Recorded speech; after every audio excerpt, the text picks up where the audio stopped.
지금 전 세계가 난리가 났습니다. 사우디를 관통한 한국 기술력에 어마어마한 관심을 보이고 있다고 하는데요. 심지어 한국 기업의 백지 수표까지 등장해 다른 나라들을 압도해버렸습니다. 특히 남다른 한국 사람들의 능력에 사우디 커뮤니티가 특히 난리가 났다고 합니다. 도대체 한국 기술력이 어느 정도인지 상상 그 이상 쌍쌍이와 알아볼게요. 저는 아직도 비상벨 소리가 들려왔어요.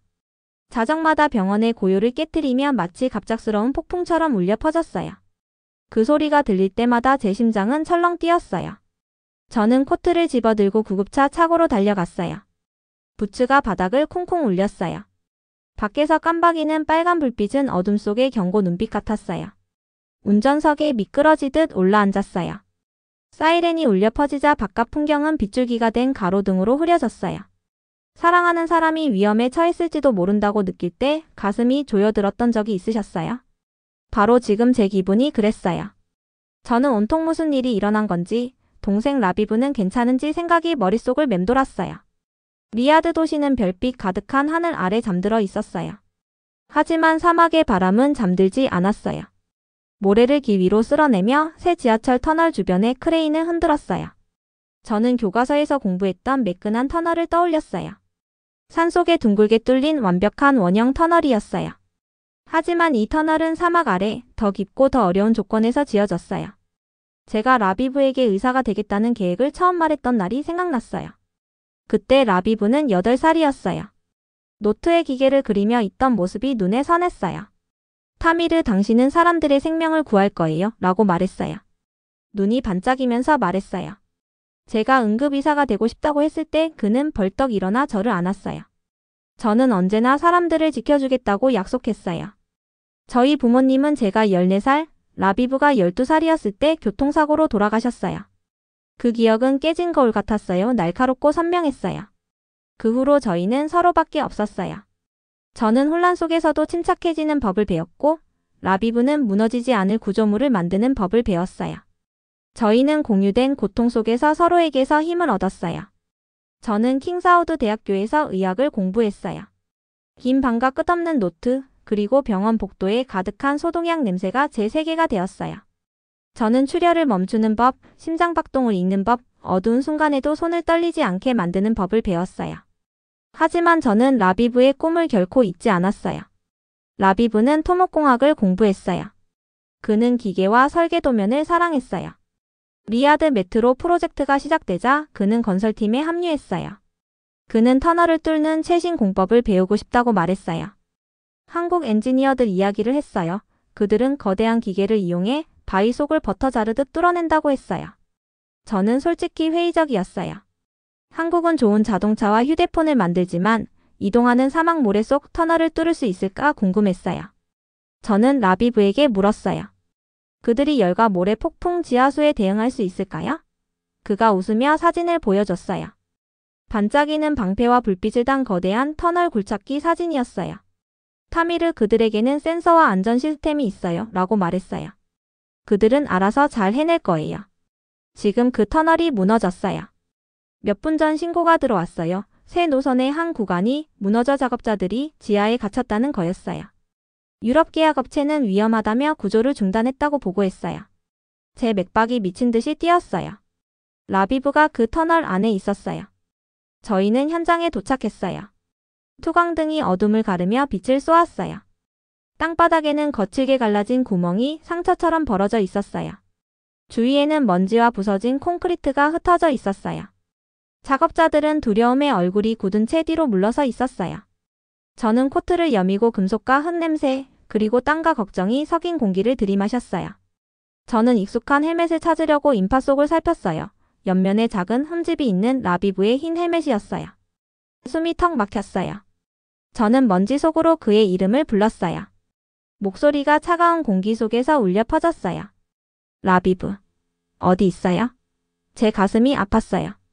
제 외침이 끝난 뒤 밤은 더욱 고요해졌어요. 저는 반드시 그를 찾아야겠다고 다짐했어요. 무슨 일이 있어도 그를 구해낼 거예요. 그를 안전하게 볼 때까지 이 구멍을 떠나지 않을 거예요. 사막바람이 모래를 제 눈에 불어넣었지만 저는 눈을 깜빡이지 않았어요. 저는 코트를 더 꽉 움켜쥐고 한 걸음 내디뎠어요. 그리고 터널 입구의 어둠 속으로 달려들었어요. 동생을 구하기 위해 결연한 마음으로요. 새벽이 오기도 전에 저는 잠에서 깼어요. 병원은 기계 소리만이 희미하게 울릴 뿐 여전히 조용했어요. 저는 타미르라고 해요. 리야드 국립병원에서 응급의사로 일하고 있어요. 잠을 자도 제 머릿속은 쉬지 않았어요. 어젯밤 저는 사막 아래 어두운 터널 속을 달려다니며 라비브를 찾고 있었어요. 저는 스크럽으로 갈아입고 손을 비비듯 씻었어요. 제 손이 아플 만큼 말랐어요. 응급실의 밝은 불빛이 깜박 켜지자 저는 숨을 깊이 들이마셨어요. 저는 부러진 뼈, 고열, 흉통 등 환자에게 집중하려 했어요. 하지만 생각은 몇 마일 떨어진 건설 현장, 라비브가 일하는 곳으로 자꾸만 흘러갔어요. 창밖으로 크레인들이 불빛을 반짝이며 반딧불이처럼 깜박이는 게 보였어요. 그것들은 새 메트로 터널 공사 현장이었어요. 저는 반짝이는 크레인 아래에서 빛나는 라비브의 안전모를 상상했어요. 모래가 그의 부츠 주위를 휘감고 있었어요. 사랑하는 사람이 전화 한 통이면 될 거리인데도 이렇게 멀게 느껴진 적이 있으셨어요? 저는 그 크레인을 볼 때마다 그렇게 느꼈어요. 제 전화기가 진동했어요. 라비브에게서 온 사진이었어요. 그는 거대한 터널 굴착기 옆에 서 있었어요. 원형의 기계 방패가 은빛으로 반짝였어요. 모든 게 괜찮아요? 라고 문자가 왔어요. 일정대로 진행 중이에요. 저는 그 사진을 응시했어요. 터널 입구는 지구 속으로 이어진 검은 입 같았어요. 저는 답장을 보냈어요. 조심해요. 금이나 물이 새는 곳은 없나요? 그는 거의 즉시 답장을 보냈어요. 문제 없어요. 한국 팀장 지훈 리 씨가 알아서 해요. 저는 지난 대화를 떠올렸어요. 한국 엔지니어들이 모래 이동과 지하수를 감당할 수 있을까요? 하고 물었었죠. 그는 웃으며 열감지 센서와 드론을 써요. 믿어요? 라고 했어요. 하지만 동생이 지하에 있을 때 믿기는 쉽지 않았어요. 첫 환자에게 집중하려 했어요. 천식이 심한 젊은 여성이었어요. 저는 산소 수치를 확인하고 마스크를 조절했어요. 그녀의 눈이 깜박 뜨이더니 제 손을 꼭 잡았어요. 감사해요 라고 속삭였어요. 잠시 모든 게 잊힌 듯 했어요. 하지만 제 호출기가 삑 하고 울렸어요. 건설 현장 코드 레드였어요. 제 심장이 멎는 듯 했어요. 저는 병실을 빠져나와 버튼을 눌렀어요. 전 부서 코드 레드 발령. 12번 현장 다수 부상 가능 라고 알렸어요. 동료들이 걱정스러운 표정을 교환했어요. 다수 부상이란 한 번에 많은 사람이 다쳤다는 뜻이었어요. 저는 코트를 집어들고 구급차 차고로 전력 질주했어요. 부츠가 타일 바닥을 울렸어요. 구급차 문이 닫히자 엔진이 으르렁거리기 시작했어요. 사이렌이 울려 퍼지고 우리는 고속도로로 나갔어요. 사막의 공기가 열린 창문을 통해 얼굴을 때렸어요. 모래가 볼을 스쳤어요. 저는 이마를 유리창에 댔어요. 도시의 불빛은 뒤로 사라지고 어두운 사막이 앞에 펼쳐졌어요. 제가 들은 소문이 생각났어요. 유럽 계약팀은 무너진 구간에 들어가기를 두려워한다는 거였어요. 2차 붕괴를 걱정한다며 들어가길 거부했어요. 하지만 지훈 씨가 이끄는 한국팀은 들어갈 준비가 되어 있었어요. 그들은 터널을 3D로 매핑하는 드론 잔해, 아래 사람을 찾는 열화상 카메라, 안전 경로를 계산하는 휴대용 시뮬레이터를 갖추고 있었어요. 저는 그런 기술을 실제로 본 적이 없었어요. 그걸로 충분할지 궁금했어요. 또 전화기가 울렸어요. 현장 관리자에게서였어요. 유럽 구간 부분 붕괴. 한국팀은 아직 진입 안 함. 현장 봉쇄라는 메시지였어요. 제 속이 뒤틀렸어요. 봉쇄라니요? 그 말은 누구도 들어갈 수 없다는 뜻이었어요. 저는 이를 악물었어요. 저는 반드시 들어가야 했어요.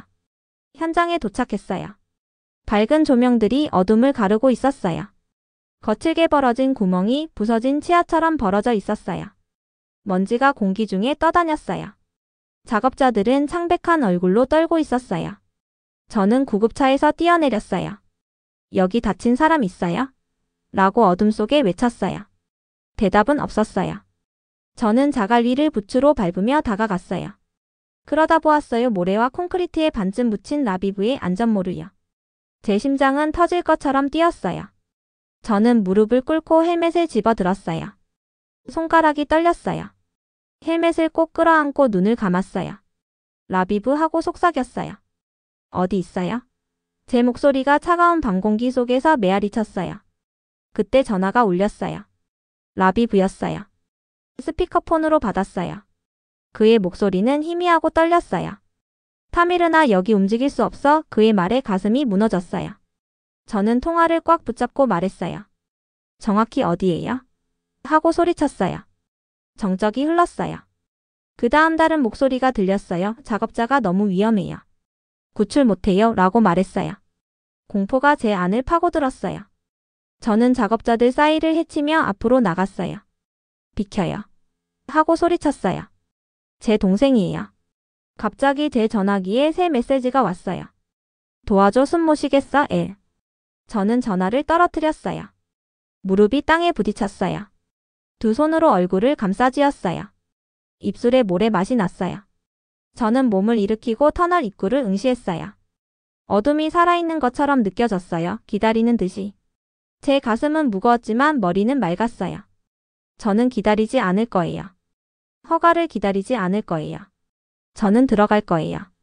저는 현장 관리자에게 돌아서서 소리쳤어요. 지금 당장 문을 열어요. 그가 머뭇거리며 눈을 크게 떴어요. 이내 고개를 끄덕이고 팀에게 신호했어요. 금속판의 볼트가 삐걱거리며 풀렸어요. 문이 삐걱 열리자 차가운 공기가 쏟아져 나왔어요. 저는 앞으로 나아갔어요. 손전등 빛이 먼지와 그림자를 가르며 터널 안을 비쳤어요. 축축한 벽에서 물방울이 천천히 떨어졌어요. 저는 떨리는 목소리로 외쳤어요. 라비브. 간다. 하지만 대답은 없었어요. 그래도 저는 그가 거기 있다는 걸 알았어요. 그리고 저는 그를 찾을 거예요.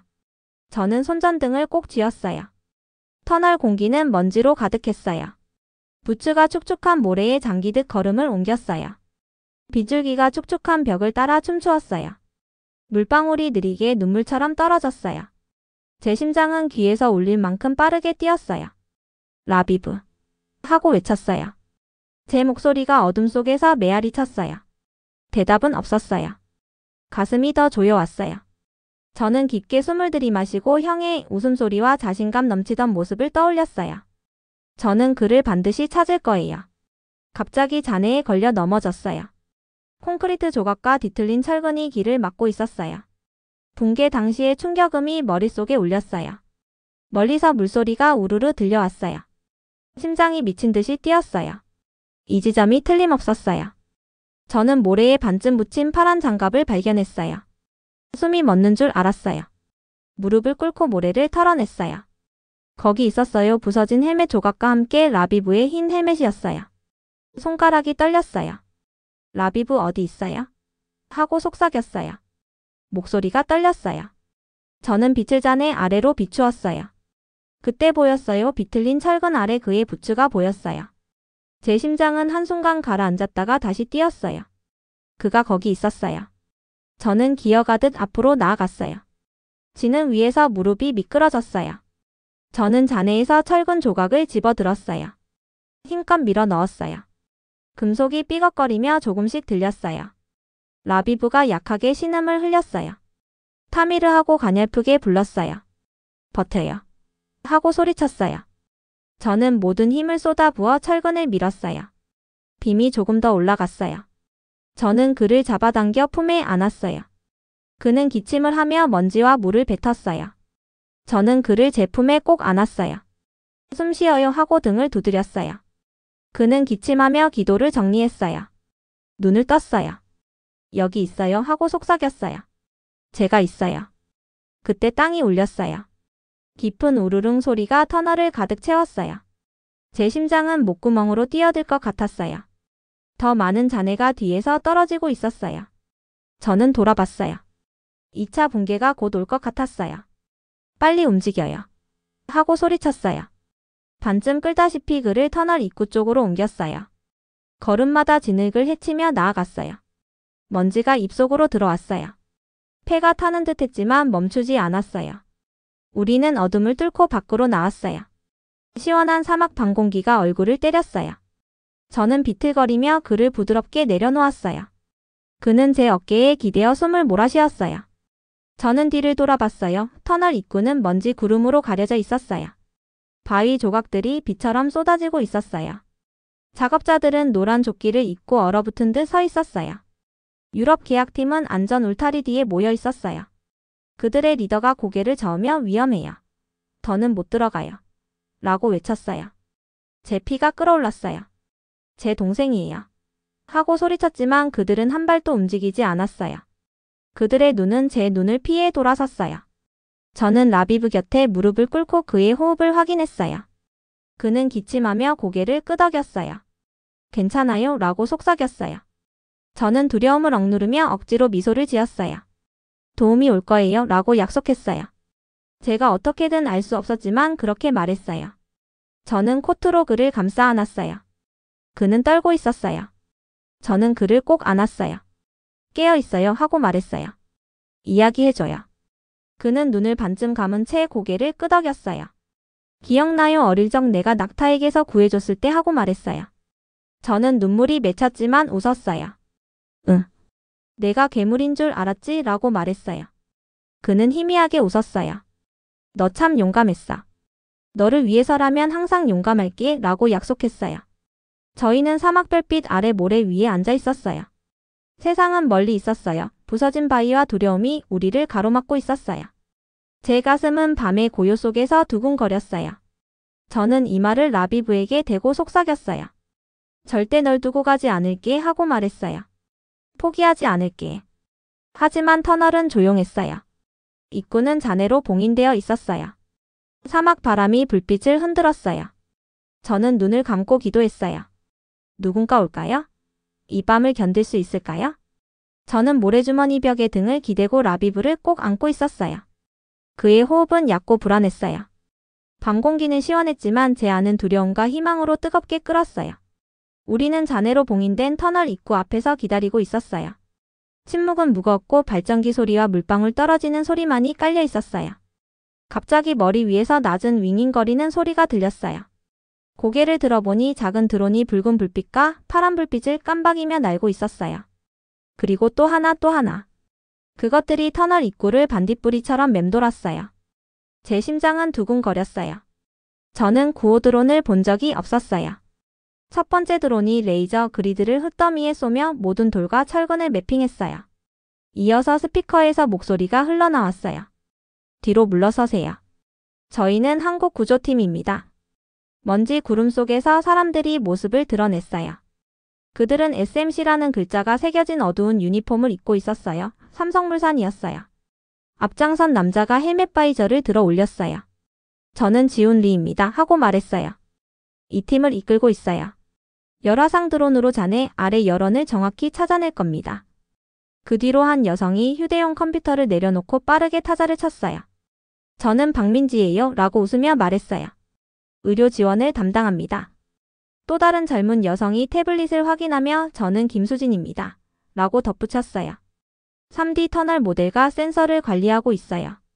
그들의 목소리는 부드러웠지만 자신감이 넘쳤어요. 지훈 씨가 제게 다가왔어요. R-아킴 의사 선생님 하고 정중히 인사했어요.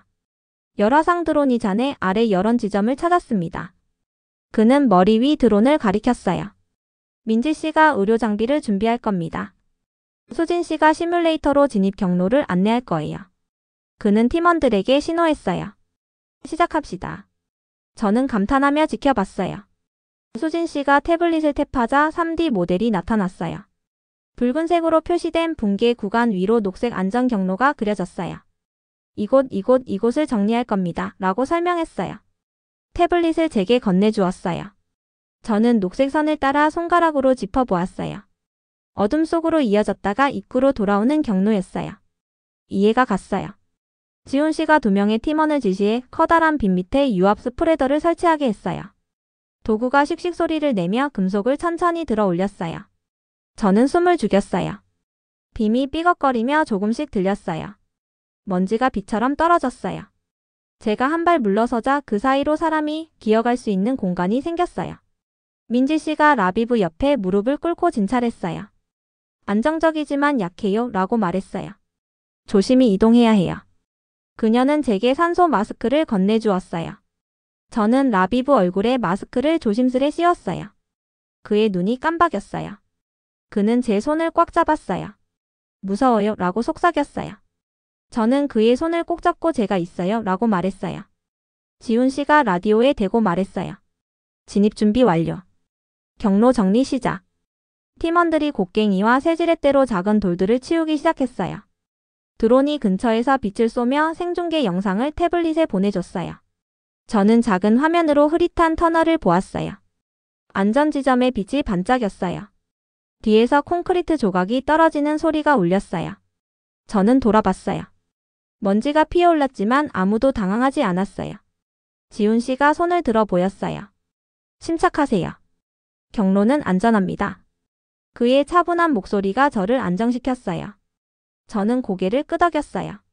마침내 마지막 잔의 더미가 치워졌어요. 지훈 씨가 제게 몸짓했어요. 저는 라비브를 구조들 것에 조심스럽게 눕혔어요. 팀원들이 스트랩을 단단히 고정했어요. 민지 씨가 마스크를 조정했어요. 수진 씨가 들것을 터널 입구로 안내했어요. 제 손전등 빛과 그들의 조명이 어둠을 가르며 길을 만들었어요. 우리는 함께 터널 안으로 들어갔어요. 춥고 어두웠지만 드론의 빗줄기가 어둠을 뚫었어요. 걸음마다 메아리가 울렸어요. 저는 숨소리를 세었어요. 매 순간이 조심스러웠어요. 들보 아래를 지나며 제 심장은 또 뛰었어요. 지훈 씨가 살짝 고개를 끄덕였어요. 우리는 안전했어요. 마침내 봉인된 구간 앞에 도달했어요. 강철판이 길을 막고 있었어요.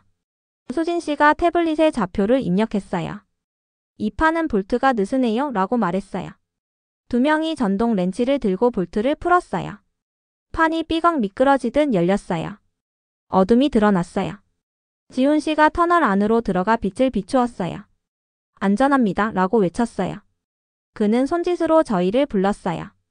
우리는 라비브를 들것에 실어 판을 통과했어요. 땅은 울퉁불퉁했고 곳곳이 축축했어요. 부츠가 진흙에 미끄러졌어요. 민지 씨가 제 팔을 붙잡으며 천천히 라고 속삭였어요. 저는 고개를 끄덕이며 들것을 단단히 잡았어요. 우리는 밖으로 나왔어요. 투광등이 밝게 빛나고 있었어요. 작업자들이 충격받은 듯 얼어붙어 있었어요. 유럽팀은 아무 말 없이 우리를 지켜봤어요. 저는 다리가 후들거렸지만 마음만은 굳건했어요. 우리는 해냈어요. 민지 씨가 라비브의 활력 징후를 다시 확인했어요. 맥박이 강해졌어요 라고 안도하며 말했어요. 저는 피로 속에서도 미소를 지었어요. 한국팀이 아무도 할 수 없었던 일을 해냈어요. 저는 지훈 씨, 수진 씨, 민지 씨를 바라보았어요. 그들의 얼굴엔 피곤함과 자부심이 공존하고 있었어요. 저는 지훈 씨의 어깨에 손을 올렸어요. 감사해요 라고 말했어요. 제 동생을 살려주셨어요. 그는 고개를 끄덕이며 대답했어요. 이것이 우리의 임무입니다 라고 말했어요. 모든 생명은 소중하니까요. 그 순간 저는 깨달았어요. 그들의 기술과 팀워크, 그리고 생명을 존중하는 마음이 우리를 여기로 데려왔어요. 붕괴 이후 처음으로 저는 희망을 느꼈어요. 저는 더 이상 사막의 밤을 느끼지 못했어요. 제 머릿속은 오로지 라비브에게 집중되어 있었어요. 현장 병원 텐트에 도착하자 저는 그를 들것에 눕히고 캠퍼스 천막을 헤치고 들어갔어요. 안쪽에는 금속 기둥에 걸린 밝은 조명이 있었어요. 공기는 소독약과 먼지 냄새로 가득했어요. 줄지어 놓인 들것과 모니터 비품이 방을 채웠어요. 박민지 박사가 제 옆에서 차분히 움직였어요. 먼저 기도를 확보해야 해요 라고 말했어요. 저는 고개를 끄덕이며 라비브의 머리를 조심스레 들어 올렸어요. 그의 호흡은 얕았어요. 저는 입안의 먼지와 모래를 제거했어요. 그는 한번 기침하고 다시 눈을 감았어요. 좋아요, 민지 씨가 말했어요. 이제 IV 라인을 설치할게요. 그녀는 작은 튜브와 투명한 액체가 든 주머니를 건네주었어요. 저는 라비브 팔에서 혈관을 찾아 바늘을 꽂았어요. 그는 움찔했지만 도망치지 않았어요. 저는 테이프로 고정했어요. 액체가 천천히 떨어졌어요. 한국 의료진들이 분주히 움직였어요. 한 명이 휴대용 제세동기를 들고 있었어요. 심장을 다시 뛰게 할 수 있는 기계였어요. 병원에서 사용해본 적은 있지만 이렇게 사막 한가운데서 동생에게 쓰는 건 처음이었어요. 민지 씨가 라비브의 활력 징후를 확인했어요. 심박수가 약해요 라고 말했어요. 혈압도 낮아요. 그녀가 저를 바라보았어요. 빨리 조치해야 해요. 제 손은 싸늘했어요. 저는 침착하려 애쓰며 대답했어요. 시작합시다. 민지 씨가 제세동기 패드를 라비브 가슴에 붙였어요. 기계가 윙윙거리며 충전음을 냈어요. 모니터에는 평탄한 선이 그려져 있었어요. 심장 박동이 없다는 뜻이었어요. 저는 무릎을 꿇고 그의 손을 잡았어요. 라비브 있어줘요 라고 속삭였어요. 날 필요로 해요. 목소리가 떨렸지만 침착하려 노력했어요. 민지 씨가 준비됐어요? 하고 물었어요. 저는 고개를 끄덕였어요. 정리해요. 민지 씨가 버튼을 눌렀어요. 번쩍이는 불빛이 패드 사이로 튀었어요. 저는 얼굴을 돌렸어요. 한동안 아무 일도 일어나지 않았어요. 평탄한 선이 계속 이어졌어요. 제 마음이 무너졌어요. 저는 눈을 감고 어린 시절을 떠올렸어요. 모래성 쌓던 날, 낙타가 재채기했을 때 라비브가 웃던 모습. 저는 눈을 뜨고 결심했어요. 민지 씨가 고개를 저으며 말했어요. 다시 충전할게요. 그녀는 기계를 재설정했어요. 저는 라비브 손을 꼭 잡았어요. 너는 할 수 있어 라고 속삭였어요. 절대 포기하지 마. 기계가 다시 충전음을 냈어요. 모니터 비프음이 점점 빨라졌어요. 충전 완료. 기계가 말했어요. 민지 씨가 저를 바라보며 한 번 더 라고 했어요. 저는 힘겹게 고개를 끄덕였어요. 정리해요. 민지 씨가 다시 버튼을 눌렀어요. 이번엔 모니터가 반응했어요. 평탄한 선이 작은 파동으로 바뀌었어요. 제 숨이 멎는 줄 알았어요. 저는 모니터에 집중했어요. 파동이 또렷해지며 리듬을 만들었어요. 비프음이 느리게 시작해 점점 규칙적이 되었어요. 제 동생의 심장이 다시 뛰기 시작했어요. 저는 울음을 참을 수 없었어요. 이마를 라비브 팔에 대고 눈물을 흘렸어요. 살아났어요 라고 속삭였어요. 민지 씨가 어깨를 토닥였어요. 살아있어요 라고 말했어요. 간호사가 모니터를 당겨왔어요. 심박수가 분당 60회로 표시되었어요. 약하지만 살아있었어요. 라비브는 눈을 뜨고 혼란스러운 듯 저를 바라봤어요. 약하게 미소를 지었어요. 타미르 라고 속삭였어요. 그의 목소리는 거칠었어요. 제가 있어요 라고 말하며 눈물을 닦았어요. 안전해요. 저는 그의 손을 제 뺨에 대었어요. 그때 지온 리 팀장이 천막 안으로 들어왔어요. 그의 얼굴은 피곤했지만 차분했어요. 저는 그에게 돌아서서 말했어요. 감사해요 라고 말했어요. 동생을 살려주셨어요. 지훈 씨는 고개를 저으며 대답했어요. 우리 모두의 노력이었어요 라고 말했어요. 당신 동생이 용감했어요. 저는 라비브를 바라보았어요. 그는 눈을 감고 호흡이 안정된 듯 했어요. 안도의 한숨이 제 가슴을 채웠어요. 터널에서 느꼈던 공포가 사라지고 희망이 밀려왔어요. 저는 그 자리에 앉아 그의 손을 잡고 있었어요. 사막바람이 텐트를 흔들었지만 제 마음은 고요했어요. 생명이 다시 뛰는 순간을 지켜보며 저는 믿었어요. 기적은 가능한 일이라고. 저는 한 번도 탈 것이라 생각 못했던 그 터널을 지나 기차를 타고 있었어요. 바로 그 터널이었어요. 형과 제가 목숨을 걸었던 터널이요. 하지만 저는 지금 리야드 메트로 456호선의 매끈한 은빛 객차에 앉아 있었어요. 좌석은 넓고 깨끗했어요. 천장 위 불빛이 은은하게 빛났어요. 창문 너머 터널벽이 지나갈 때 먼지 한 톨 없이 매끈한 콘크리트와 밝은 안전 표지판만이 보였어요. 몇 달이 흘렀어요. 라비브는 완전히 회복했고 저희는 일상으로 돌아왔어요. 하지만 삶은 달라졌어요. 지나는 기차 소리마다 그날 밤의 터널이 떠올랐어요. 역 불빛이 깜박일 때마다 지킨 약속이 생각났어요. 오늘은 개통식이었어요. 저는 깔끔한 정장을 차려입고 초청 손님이라는 작은 배지를 달았어요. 알마이너스 나흐다 역 승강장에 섰어요. 시정부 인사, 외교 사절단, 시민가족들이 모여 있었어요. 아이들이 유리문에 얼굴을 대고 무인열차를 바라보고 있었어요. 호기심 가득한 눈망울이었어요. 제가 어렸을 때는 자율주행 기차가 아니라 날아다니는 자동차를 꿈꿨었어요. 안내 방송이 울렸어요. 여러분, 교통부 장관님과 특별 초청 손님 알마이너스 하킴 박사님을 모시겠습니다. 제 심장이 두근거렸어요. 저는 앞으로 걸어가 장관님과 악수했어요. 그분이 등을 토닥이며 말씀하셨어요. 당신의 용기가 우리 모두에게 영감을 주었어요. 저는 열차에 올랐어요. 운전석이 없는 객차는 실크처럼 부드럽게 움직였어요. 저는 손잡이를 잡고 터널 불빛이 미끄러지듯 지나가는 걸 바라봤어요. 마치 하늘을 나는 듯 했어요. 눈을 감고 어둠 속을 기어가던 순간을 떠올렸어요. 부서진 빔, 라비브의 창백한 얼굴. 그리고 눈을 뜨자 밝은 안내 표지가 보였어요. 다음 역 R-하라고 적혀 있었어요.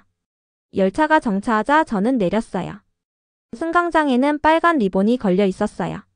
장관님이 가위로 리본을 자르자 관중이 환호했어요. 색종이가 눈처럼 흩날렸어요. 저도 목이 메였지만 환호했어요. 이 노선에 참여한 모든 사람들, 엔지니어, 건설 노동자, 안전팀, 그리고 한국구조대까지 그들의 노력이 떠올랐어요. 행사 후 저는 VIP 구역으로 향했어요. 흰색 텐트 아래에 지훈 리씨가 서 있었어요. 그는 정장을 차려입고 헬멧을 손에 들고 있었어요. 우리의 눈이 마주쳤어요. 말없이 서로 고개를 끄덕였어요. 그 고개짓 속에 감사와 존중, 우정이 담겨 있었어요. 사진사가 저희를 불러 함께 사진을 찍었어요. 나란히 서서 양옆으로 손을 내려놓았어요. 저는 자부심이 느껴졌어요. 동생이 살아있다는 사실만으로가 아니었어요. 이 열차는 단순한 철과 전선이 아니었어요. 그것은 희망과 협력의 상징이었어요.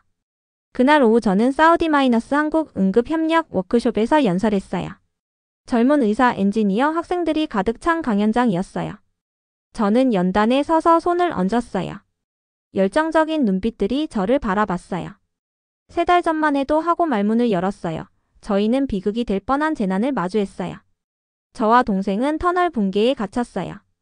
옵션은 없었죠. 한국구조대가 드론과 시뮬레이터, 그리고 따뜻한 마음으로 나타나기 전까지요. 저는 잠시 멈췄어요. 고개를 끄덕이는 청중들이 보였어요. 저는 처음에 한국 기술을 의심했어요. 하고 고백했어요. 하지만 그들은 제 생각을 바꿔주었어요. 지식 공유와 협력이 위험을 안전으로 바꿀 수 있다는 걸 보여줬어요. 저는 구조 드론이 잔해를 매핑한 슬라이드를 가리켰어요. 이 드론들이 수많은 돌무더기 아래에서 제 동생을 찾아냈어요. 시뮬레이터가 모든 발걸음을 안내했어요. 그들의 의료진이 병원까지 살아남게 해주었죠. 학생 하나가 손을 들었어요. R-하킴 박사님, 어떻게 배우면 될까요? 제가 미소 지으며 대답했어요. 먼저 귀 기울이세요 하고 말했어요. 질문하고 아이디어를 나누세요. 그리고 도움을 청하는 걸 두려워하지 마세요. 완벽한 사람은 없지만 함께라면 답을 찾을 수 있어요. 워크숍이 끝난 뒤 저는 병동 벽에 걸린 포스터들을 살펴봤어요. 사우디와 한국 의료진이 CPR을 함께 연습하는 사진이 있었어요. 저는 손가락으로 사진을 짚으며 가슴에 희망이 피어나는 걸 느꼈어요. 건물을 나서자 해가 지고 있었어요. 하늘은 주황과 보랏빛으로 물들어 있었어요. 저는 먼 사막 언덕을 바라보며 그 아래에 뚫린 안전한 터널을 상상했어요. 라비브는 집에서 건강하게 웃고 있을 거예요. 지훈 씨, 민지 씨, 수진 씨, 바다를 건너와 생명을 구해준 친구들이 떠올랐어요. 저는 깊게 숨을 들이마셨어요. 미래는 사막 바닥 아래 새로 놓인 선로처럼 펼쳐져 있었어요. 앞으로도 도전이 있을 거예요. 새 프로젝트, 예기치 못한 폭풍, 아직 풀지 못한 질문들. 하지만 저는 알고 있어요. 우리는 함께 마주할 거예요. 어깨를 맞대고요. 저는 코트 주머니에 손을 찔러 넣고 역을 향해 걸었어요. 메트로 불빛이 뒤에서 반짝이며 제 발걸음을 인도했어요. 오늘 밤 저는 의사가 아니라 더 큰 무언가의 일부였어요. 신뢰와 기술, 그리고 희망으로 이어진 두 나라의 다리였어요. 그리고 그것이 제가 깨달은 가장 위대한 여정이었어요. 이상 오늘의 사연은 여기까지입니다. 오늘의 사연이 마음에 드셨다면 구독과 좋아요, 알람 설정까지 해주시면 영상 제작에 정말로 큰 도움이 됩니다. 끝까지 시청해주신 여러분들께 감사의 인사를 올리며 이상 상상 그 이상 쌍쌍이었습니다. 감사합니다.